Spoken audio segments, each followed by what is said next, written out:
In the late years of the Cold War, Moscow was a city built on secrets. Every breath of its frigid winter air seemed to hold a classified whisper.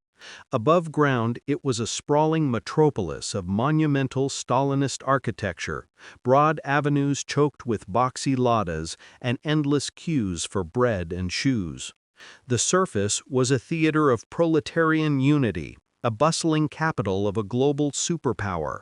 But beneath the noise of trams and buses, under the weight of granite and concrete, there existed another world, a submerged echo of the one above. Hidden bunkers were tucked beneath ministries like malignant growths. Buried telephone cables, thick as a man's arm, carried encrypted traffic between the Kremlin and the KGB's Lubyanka headquarters. Escape tunnels, some dating back to the Tsars, snaked their way under the Moskva River, their purposes updated for a nuclear age. The city sat upon a honeycomb of paranoia, each layer a testament to the Soviet Union's obsession with survival and control. But one secret was larger than all the rest. It was not a single bunker or a mere tunnel.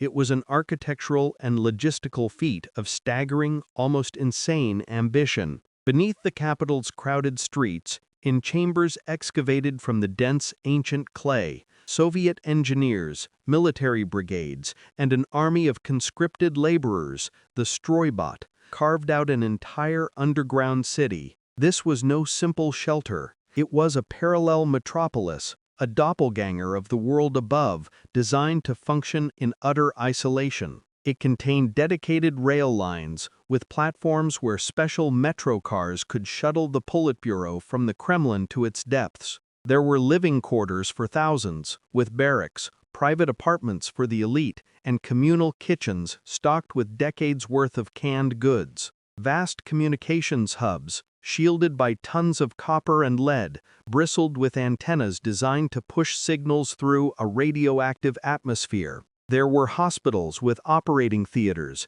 decontamination chambers, libraries of microfilm containing the essential knowledge of the state, and even a closed-loop water and air filtration system that could theoretically sustain life for generations. And at its heart, protected halls the size of aircraft hangars, lined with soundproofing and electromagnetic shielding, where the General Secretary and the High Command could sit at a vast map table and direct the remnants of a global war. It was built to survive the end of the world. It was the ultimate insurance policy, a bet against total annihilation, a place where the idea of the Soviet Union could outlast its physical body. Construction was a ghostly process. The immense volumes of earth removed were smuggled out at night in unmarked trucks, dumped in remote quarries, or used to landscape new parks whose sudden hilly topography puzzled Muscovites. The vibrations from the blasting and boring were explained as subway expansions. The thousands of workers lived in sealed camps, their mail censored, their families told they were on critical infrastructure projects in Siberia. For years, the underground city pulsed with clandestine life. Generators hummed, ventilation shafts breathed, trains on the secret line made their practice runs. Then, in the dying days of the Soviet Union, as the world above began to crack and sway with the winds of change, something happened below. One night, without warning, the order was given. It was not an evacuation order, for there was no alarm. It was a cessation. Guards at their posts received a single coded line over secure telephones. Engineers monitoring the life support systems were told to initiate a single protocol and then report to the surface. In offices lit by cold fluorescent tubes, clerks sealed the final drawers of filing cabinets, not with locks, but with lead seals. They left the lights on. They left steaming cups of tea on desks. They left shift schedules pinned to bulletin boards. They left personal items in lockers, a paperback novel, a family photograph in a small frame, a half-knitted sweater, and then they were gone, through the multiple blast doors, up the elevators and stairwells, and out into the Moscow night, dispersing into the city they had been hired to forget. The massive steel vault doors, each weighing several tons, were swung shut for the final time. The locks, of a design known to a handful, engaged with a series of deep, resonant thuds that echoed through the empty corridors. No explanation was offered. No final inspection tour was made by some grim-faced general. There was no ceremonial closure. One moment the subterranean capital was a living, breathing entity. The next it was a tomb for a future that never came. Just darkness, and a silence so profound it felt like a physical presence, settling into the plush chairs of the command center, drifting through the empty barracks, and pooling in the tunnels where the ghost trains sat forever waiting for a command that would now never arrive. Officially, the underground complex didn't exist. It had no budget line in the state plans. No minister publicly acknowledged its development. No proud articles in Pravda celebrated the workers who toiled to build it. In the meticulously labyrinthine bureaucracy of the Soviet state, this most colossal of undertakings was a phantom, a grand and terrible nullity. The secrecy was not merely a precaution, it was the project's very architecture. Workers, a mix of elite, vetted military engineers and Stroybot conscripts who would later be sworn to silence under threat of severe penalty, received their daily orders on slips of paper with no signatures, no letterheads. The instructions were precise, yet context-free. Report to Shaft 7, Grid B-12, reinforced ceiling with 30-centimeter concrete pour. They were pieces of a puzzle whose final image they were never permitted to see. Blueprints were delivered in sealed, lead-lined envelopes, to be studied under guard in secure rooms. The plans themselves were fragmented. An engineer working on ventilation would see only the ductwork for his sector, with connecting tunnels labeled only as Terminus Alpha or Junction Black. The overall schematics existed in perhaps 3 or 4 copies, held in the personal safes of the KGB chairman and the defense minister. Even the surveying was done in secret, with geographic markers above ground, a particular lamppost, a manhole cover, the cornerstone of a specific apartment block, serving as surface coordinates for entrances so well hidden they were invisible even when you stood directly upon them. The penalty for curiosity was swift and absolute. An electrician named Dmitri, who dared to ask a foreman about the ultimate purpose of the immense shielded hall he was wiring, was not reprimanded. He was simply gone by the next shift. His tools remained. His lunch pail was collected. His colleagues understood. He had been reassigned. A chilling euphemism that could mean a one-way ticket to a remote posting in Siberia, a cell in Lefortovo prison, or an unmarked grave in the forests beyond the ring road. The message was clear. You are a component of this machine. Components do not ask questions. Within the insulated, rarefied air of the Kremlin's innermost corridors, however, the project did have names. They were spoken in hushed tones, over crystal glasses of vodka after the formal meetings had adjourned.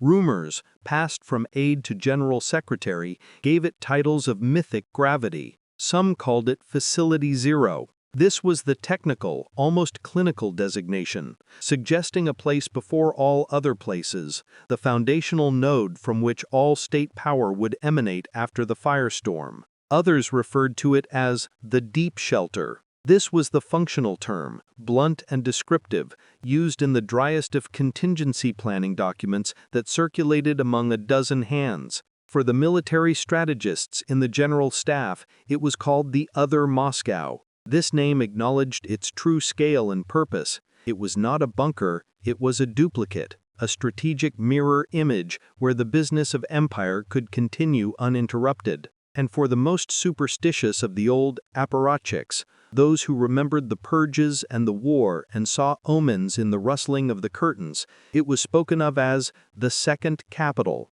This name carried a whiff of heresy, of redundancy, as if they were building a backup not just for a government, but for a civilization. It implied a failure of the first. Whatever its real name in the secure filing cabinets, its purpose was crystalline in its terrible logic. It was born from the definitive nightmare of the Cold War, the decapitation strike, American Pershing and Minuteman missiles, with their pinpoint accuracy and short flight times from Western Europe, threatened to obliterate Moscow's leadership in the opening minutes of a conflict. The surface was a target. The solution, therefore, was to abandon the surface. The complex was to be a hidden command center, where the Soviet government, the Politburo, the High Command, the essential organs of the KGB and the Central Committee could retreat, seal themselves in, and continue operating even after a nuclear apocalypse had turned the city above into a radioactive sheet of glass. From its protected halls, they would maintain command over the surviving missile silos in Siberia, the ballistic missile submarines lurking under the Arctic ice, and the scattered remnants of the Red Army. They would govern the ashes, waiting for the moment when the sealed doors could finally open and the survivors, or their descendants, could emerge to reclaim and rebuild a socialist world upon the sterilized ruins of the old. It was a city beneath a city, a lifeboat for an ideology buried in the cold, dark earth, and for decades it grew in silence, a monument to the paradox at the heart of the Soviet dream. A society built for the future, expending unimaginable resources to build a tomb from which that future might, just possibly, be resurrected. Part 3. A megastructure buried in silence. The construction of the subterranean capital was a descent into a different kind of reality. As the years wore on through the 1970s and 80s, the project expanded not just in scale, but in a surreal, inward-turning ambition. The deeper the drills and dynamite penetrated, the stranger and more detached from the surface world the enterprise became. For the workers, the daily journey was a passage into a realm of perpetual twilight. They would report to anonymous service buildings, a heating plant, a telephone exchange, a warehouse for spare tram parts, and descend in industrial freight elevators whose cables groaned under the load. These lifts didn't travel for seconds, they dropped for minutes, a stomach-lurching plunge into the Earth's belly.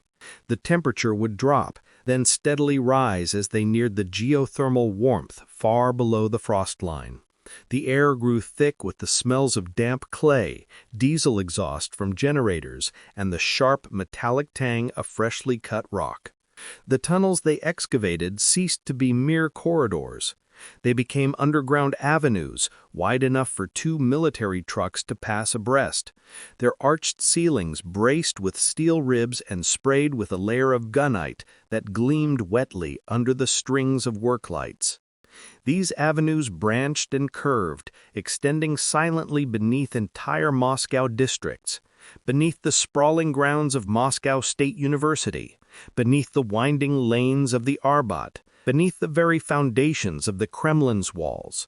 To walk these tunnels was to experience a profound geographical dislocation. A worker could stand 150 feet below Tverskaya Street, the bustling heart of the city, in a silence so complete he could hear his own pulse. The machinery of creation took on a mythical quality. Massive, Finnish-made tunnel-boring machines, their cutting heads studded with tungsten teeth, chewed through the bedrock with a deafening, relentless scream. When they broke through into a new chamber, the cheer of the engineers was swallowed by the vast, empty space. Bulldozers and dump trucks painted in a non-reflective matte green vanished down ramps into ventilation and service shafts so deep that the roar of their engines would echo for hours, a distant demonic growl from the underworld. It was not uncommon for equipment to be abandoned in place when a new, deeper level was begun. It was easier to bring in a new bulldozer than to extract the old one from the labyrinth. And what a labyrinth it was! Inside the ever-growing complex, a society in miniature took shape. There were entire underground avenues, not just utility tunnels. These were named, unofficially, by the workers. Prospect Stalina for the oldest central axis, Ulitsa Bezwozdushnaya, Airless Street, for a long, stifling stretch where the ventilation was still being installed. Some were even painted with fading lane markings. There were rooms labeled for ministries that had never been told about it. This was one of the project's most chilling details. Brass plaques, sleek and modern, were affixed to heavy steel doors: Ministry of Foreign Affairs, Sector 4, Ministry of Defense Logistics, West Wing. These were not for the current ministries, they were for the post-war ministries. The planners had allocated space for the entire Soviet government to be reconstituted below, implying that the one above was considered utterly expendable, a temporary facade. A metro line with no public connection was the crown jewel of the transport network. It was a single, dedicated track running on its own independent power grid, connecting a hidden platform deep beneath the Kremlin, codenamed Dzerzhatsky 1, to a series of stations within the complex itself. The trains were modified, stripped-down versions of the standard Moscow metro cars, but with upgraded air filtration seals and radiation shielding. They were tested at night, running empty through the dark tunnels, a ghost shuttle for a phantom government.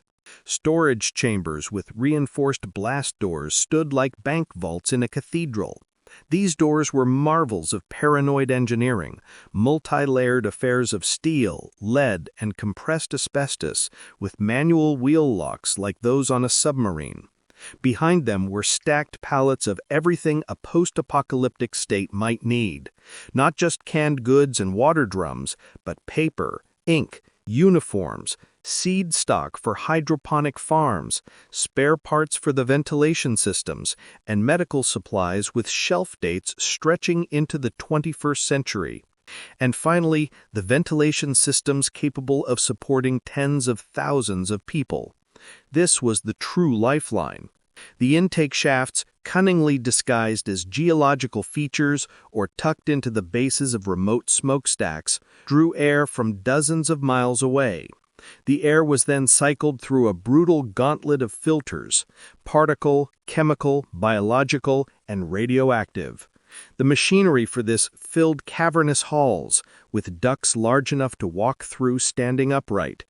The system's hum was the complex's constant heartbeat, a deep vibration felt in the teeth and bones. It became clear to the few with a grasp of the whole design. This was not a bunker. It was not a shelter. To call it such was to call the Moscow Metro a mineshaft. This was Moscow 2.0, a parallel city, a carbon copy of administrative and survival functions meticulously assembled in vacuum-sealed darkness.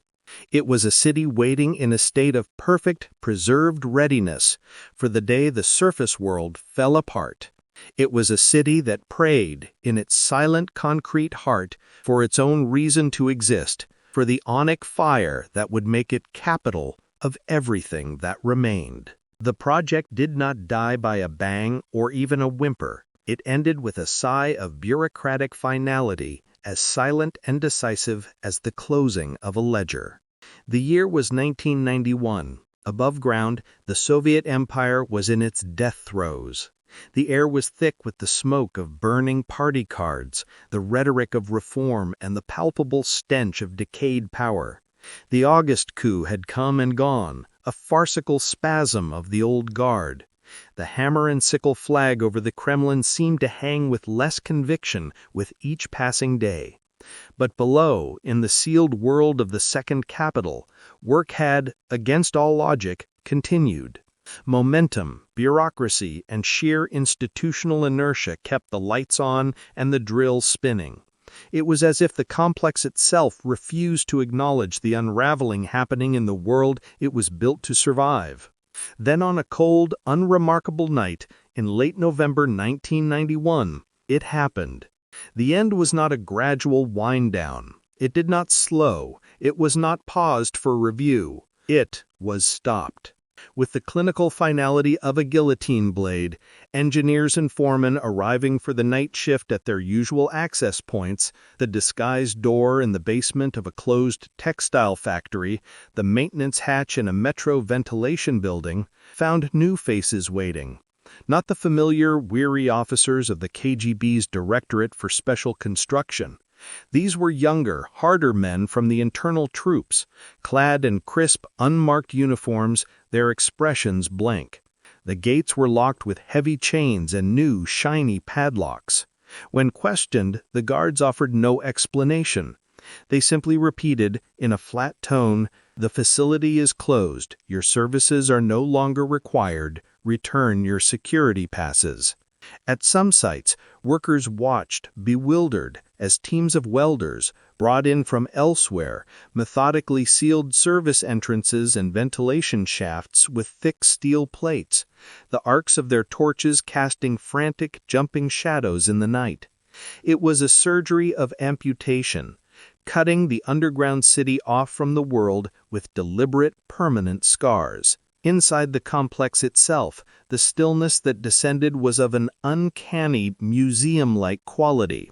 The order to evacuate had clearly been sudden, broadcast over the internal intercom or delivered by runners. For over a decade, the buried city slept in perfect isolation. The world above moved on. Moscow transformed, its new wealth papering over the Soviet past with glass skyscrapers and neon signs. The complex became a legend, a ghost story for the urban cognoscenti, its exact location and even its existence debated in online forums and over campfires outside the city. But in the early 2000s, a new breed of adventurer emerged, the urban explorer. These were not spies or scavengers, but artists, historians, and adrenaline junkies drawn to the forgotten margins of the city. Armed with digital cameras, gas detectors, and a fearless curiosity, they began to peel back the layers of Moscow's hidden geography. And inevitably, their paths led them toward the motherlode of all myths, the second capital. Finding an entrance was a feat of obsession. They pored over declassified but obscure geological surveys, looking for anomalies. They tracked the careers of retired Stroybat officers, sometimes coaxing cryptic hints from them in exchange for a bottle of good vodka. They followed steam vents in winter, watching for patterns of melt that betrayed a hidden heat source below. The first breaches were modest, a cracked and rusted ventilation grill in a ravine on the city's outskirts, a maintenance shaft in abandoned electrical substation, its lock long since picked by time and corrosion. What they found when they rapade into the darkness forever altered their understanding of the word scale. They returned to the surface with stories that sounded like the ravings of madmen, but were corroborated by photographic evidence and sensor data. There were miles of empty corridors still powered with faint emergency light. The explorers would navigate pitch-black service tunnels for hours, only to round a corner and see a single red exit sign glowing in the distance, powered by a geothermal battery system that had outlasted the state that built it. The light was not comforting. It was a beacon in a realm of unnatural stillness. They encountered massive steel doors sealed from the inside. This was a critical, terrifying detail. The official story was that the complex had been sealed from the surface, but here were blast doors, 10 tons each. Their massive wheel locks spun to the closed position, and on the inside, it suggested the final personnel had retreated deeper into the complex, sealing each section behind them as they went, before vanishing. Or it suggested something else had sealed them. Stairwells leading to levels far deeper than maps suggested. The few fragmentary blueprints that had leaked indicated perhaps 8 subterranean levels. Explorers found staircases, endless, spiraling concrete wells that descended past level 8, past markings for 9, 10, and 11, the markings becoming cruder, hand-painted, as if added in haste by the final crews. No one had the ropes or the nerve to follow them all the way to the bottom. The air from below smelled of ozone and wet stone. They located a metro tunnel with rails but no trains. This was the Ghost Line. The rails, clean of rust in the dry air, gleamed dully under headlamps. The tunnel was impeccably straight, vanishing in a pinpoint of blackness in both directions. At one hidden station platform, they found a faded map behind glass, showing a single line with 3 stops: Kremlin, Central Command, and Archive. The train wasn't at the platform. Where had it gone? They documented offices fully furnished, as if expecting occupants who never arrived. Desks had blotters, pens, and empty in-trays. Chairs were tucked in neatly. In one office, a calendar on the wall was frozen on December 1991. In another, a coat hung on a stand, its synthetic material crumbling to dust at a touch. It was a snapshot of a workday that was permanently postponed. And most eerily, they confirmed that air vents still hummed with filtered air, decades after shutdown. In certain sections, the silence was broken by a distant, powerful mechanical sigh, the sound of a giant sleeping. The life support systems, or parts of them, were still autonomously functioning, cycling air through a corpse of a city, keeping it clinically clean for no one.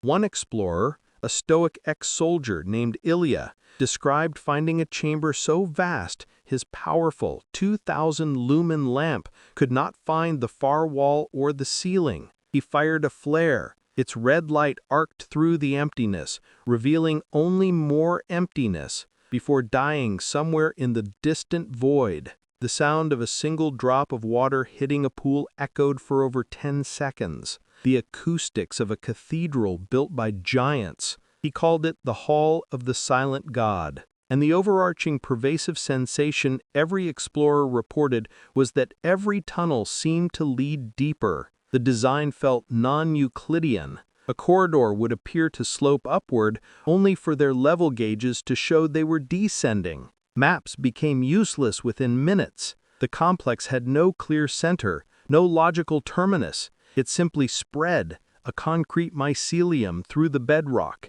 It was, as one put it, a labyrinth designed by someone who hated the very idea of an exit. The underground city, they realized, had no end. It was potentially infinite, not because it was actually endless, but because its true scale, its full horror, and the reason for its abandonment lay in those deeper uncharted levels where the emergency lights had failed, where the air might not stir, and where the things that had frightened a superpower into silence might still be waiting in the dark. The explorers had not found a tomb, they had found a throat, and they had no desire to see what lay in the belly. Today, the official stance of the Russian government is a masterpiece of bureaucratic negation.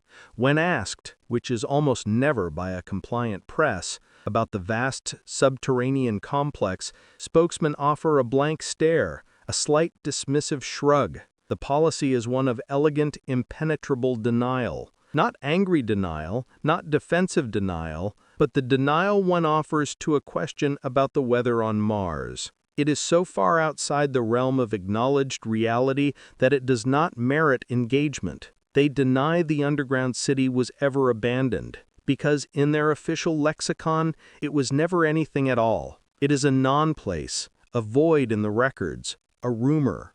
But the body language of the state tells a different, more compelling story. They won't let anyone near the sealed entrances. The areas identified by explorers, the rusted grills, the abandoned substations, have quietly been acquired by shell companies with opaque ownership. Chain-link fences topped with razor wire and adorned with signs warning of electrical hazard or subsoil instability have appeared where there were once only weeds and rubble. Security cameras, sleek and modern, survey the approaches.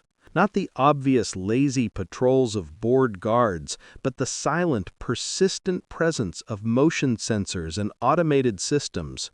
It is a quarantine not born of panic, but of cold, institutional vigilance. The message is not, "Keep out, there's danger here." It is, "You were never here. This does not concern you." Technology betrays the lie of absence. Satellite scans, both commercial and those analyzed by foreign intelligence agencies, show ventilation shafts still active. In the dead of a Muscovite winter, when the ground is frozen and blanketed in snow, thermal imaging reveals subtle, precise heat blooms in specific isolated locations in forests and distant fields, the signature of massive climate-controlled air being exchanged with the surface. LiDAR scans, which can map minute variations in topography, have recorded the faintest of subsidence patterns over certain districts. Not the chaotic collapse of ruins, but the gentle, constant settling of vast empty spaces far below,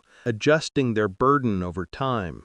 And then there are the people, the millions who live atop this buried secret. Locals, particularly in older neighborhoods like Taganka or on the quiet leafy streets of the outer rings, swear that on quiet winter nights, when the traffic dies down and the city holds its breath in the deep cold, they can hear it. It's not a sound you notice in summer or during the day, but in the crystalline silence of a -20°C night, lying awake in a pre-war Stalinka apartment, you might hear it, a deep, rhythmic vibration, felt through the pillow more than heard, a distant, metallic rumbling under the pavement. It comes and goes on no schedule they can discern. It is the sound of trains running with no passengers. It is the echo of the ghost metro, still making its automated, pointless rounds through the arteries of the dead city.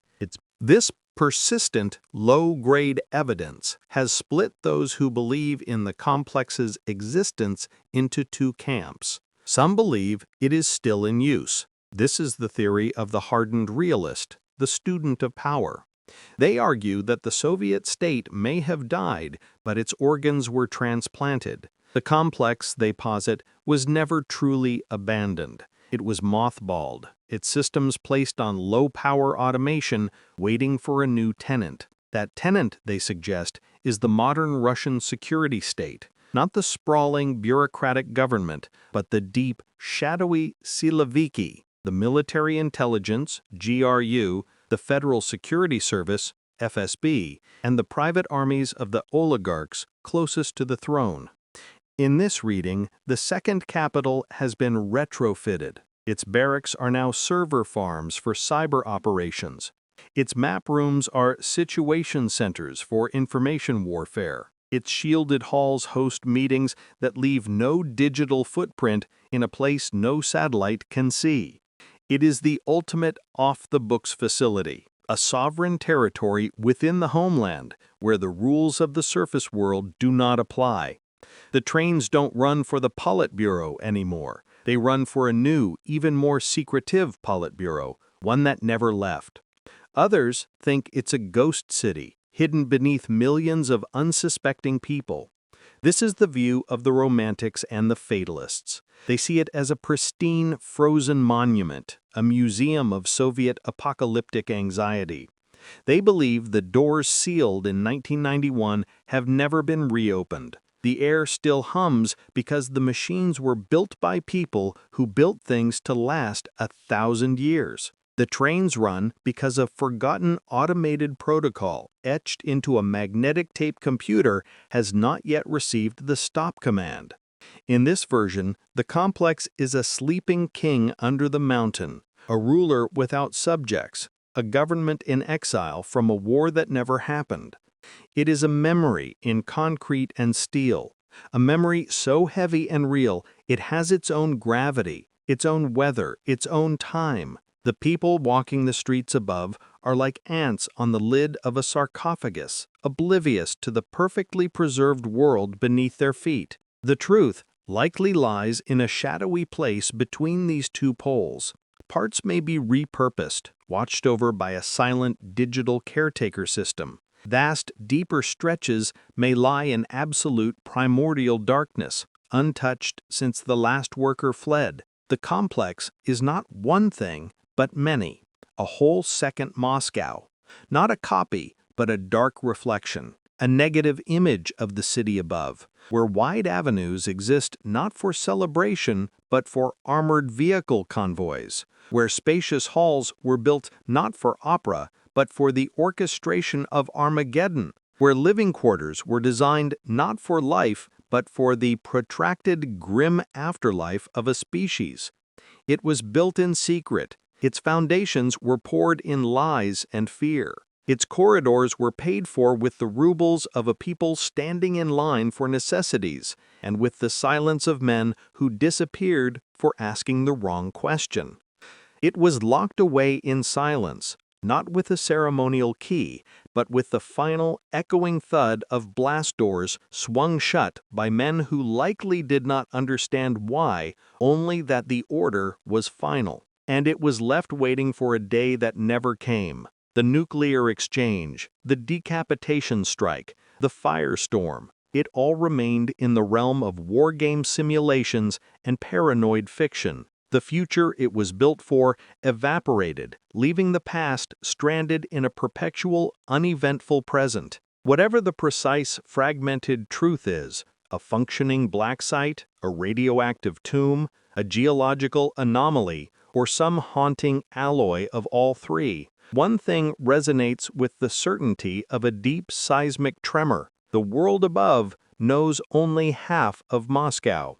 The Moscow of golden domes and bustling boulevards, of trendy cafes and brutalist housing blocks, of political rallies and traffic jams, is a performance. It is the skin. The other half, the half of whispered orders and infinite corridors, of humming void and silent trains, of frozen offices and stairways that descend into impossible blackness, is still underground. It does not sleep. Sleep implies the possibility of waking. It waits. With the infinite indifferent patience of geology and reinforced concrete, it is the city that outlived its purpose, and in doing so, became something else entirely. A permanent, hidden dimension of the Russian capital, a kingdom of shadows, a riddle buried so deep that even those who guard it may no longer remember the question.